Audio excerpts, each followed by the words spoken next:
Hello everyone, welcome to my channel.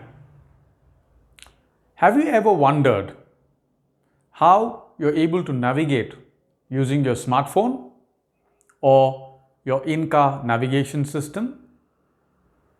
Have you ever thought of how the location probe on your map takes you from where you are to your destination where you want to go?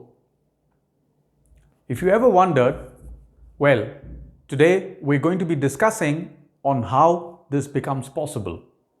What is the technology and solution behind GPS enabled radio navigation system that is installed in your car or even in your smartphone? Shall we begin? How does GPS navigation take you from A to B? That's the topic. So, before we start with the technology, let's ask ourselves, who was the first person to circumnavigate the entire globe? Do you know the answer? It has been, in fact, almost 500 years since the team of explorers achieved that feat.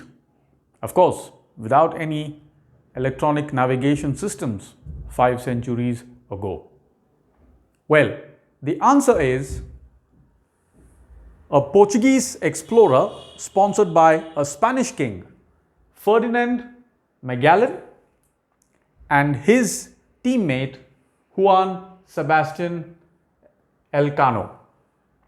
They set sail from Spain in 1519, and Ferdinand Magellan passed away in 1521 in Philippines, and his colleague Juan completed the trip and reached back again in the same port in 1522.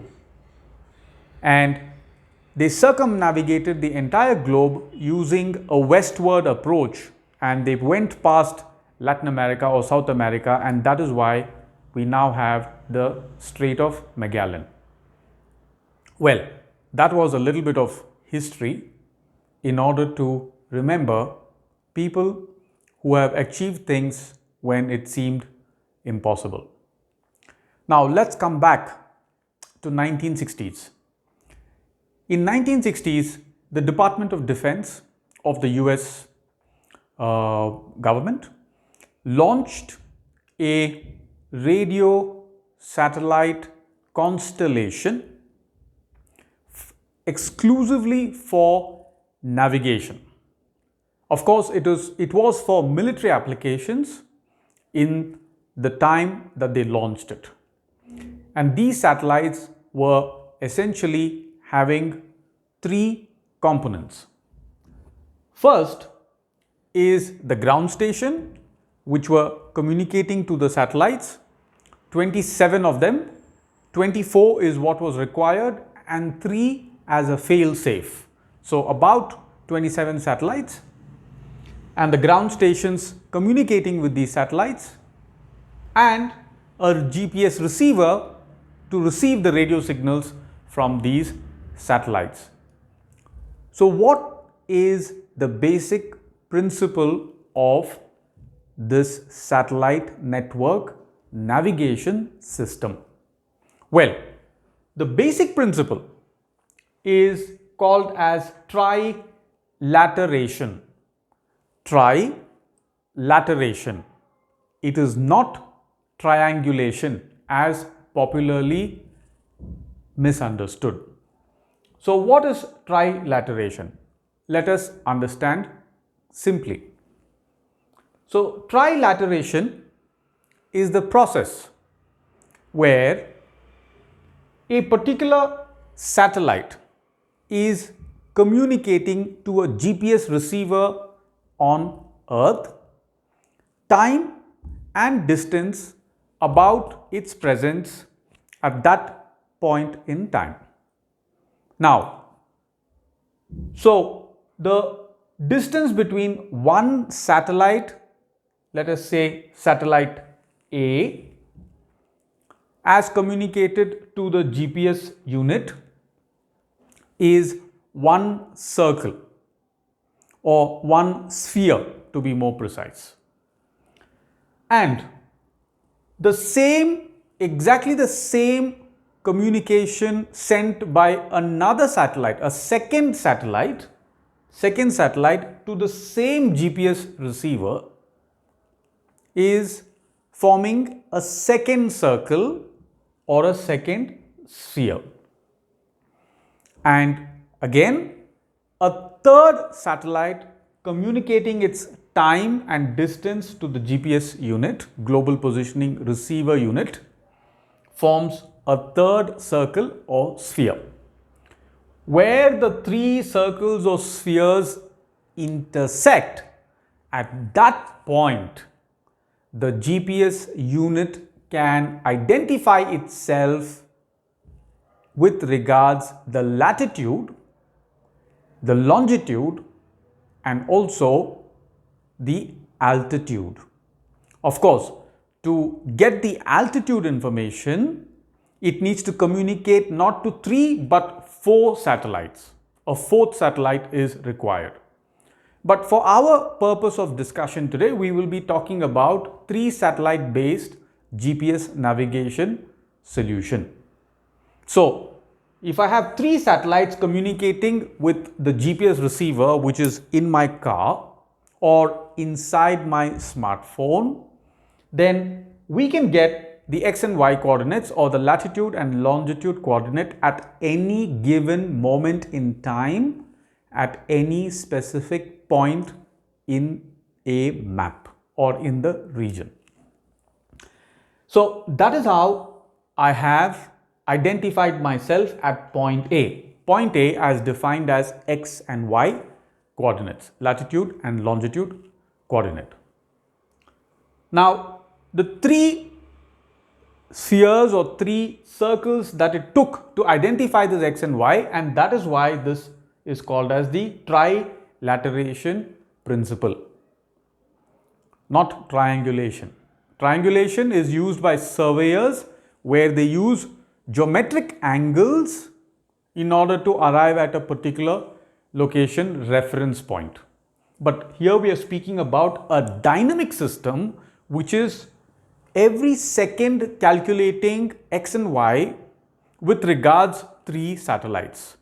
And all of this is in continuous motion as one would be when one is driving a car or using a smartphone on a two-wheeler or even inside a car which does not have a navigation system. So I start from point A in my car with a GPS unit or in a car or on a two-wheeler with a smartphone equipped with GPS, and therefore the X and Y is calculated using the GPS navigation system, and I move from point A to point B using this method, which is fairly simple to understand. Now let's explore a little more clearly the current dimensions or the current advancement that has happened to online real-time based navigation systems that is equipped already on your smartphones, and just as your smartphones, also on your in-car navigation systems. So what are the advancements? So previously it was only GPS receivers, and these GPS receivers were giving movement from point A to B. Then after a few years, we started to have offline maps on memory chips.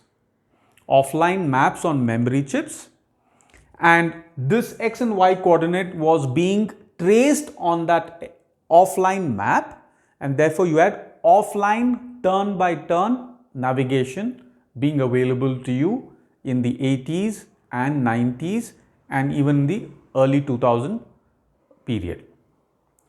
Then when smartphones came in and internet was available on smartphones, and with the evolution of 4G high-speed broadband on smartphones, there was quite a bit of efficient and dynamic mapping possible on smartphones. And the same technology is what we are all using today. So, what were the advantages? So, instead of using offline memory based maps, what we now have is smartphones which are not only relying on GPS, satellite GPS, but also communicating with cellular GPS. That means the cell tower provided by the telecom infrastructure in a particular region can also be used to identify the location. And as the smartphone, the GPS unit built into the smartphone or the GPS unit built into an in-car navigation system communicates with the cell tower, it can calculate the X and Y axis on a dynamic map. That means a real-time map which is being loaded real-time through the navigation map application that's available on your smartphone or on your in-car navigation system, which is provided by companies like Google Maps, for example. So this is real time because the Google Maps that you have on your phone is getting refreshed almost every 2 minutes from all the servers around the world. Therefore, it has most accurate real-time information. And because of the billions of Android devices around the world, Google is able to calculate the density of Android-based devices in a particular zone or in a particular region in that particular telecom area and then give you color coding of the traffic flow from on your route from point A to B. So you have red if there is a huge amount of Android devices aggregated and other probes which Google is measuring dynamically real time, or you have orange if you have medium traffic and you have green if there is no traffic and if the route is clear. So that is how the advancements have come to high definition, real time, dynamic map based navigation systems, which is what most of us are using today in our cars and also on our smartphones, even though we may not be using our cars. So this is the overview of global positioning system and how the global positioning system using trilateration is being used for enabling GPS based navigation systems in our vehicles and in our smartphones. Now, let's look at the layers of navigation systems. So at the core of it is the global positioning system. Now this global positioning system, which was launched in the 1970s for public use by the US government all over the world, thereby enabling people to manufacture GPS receivers in all the devices, and which gave the world the first navigation system.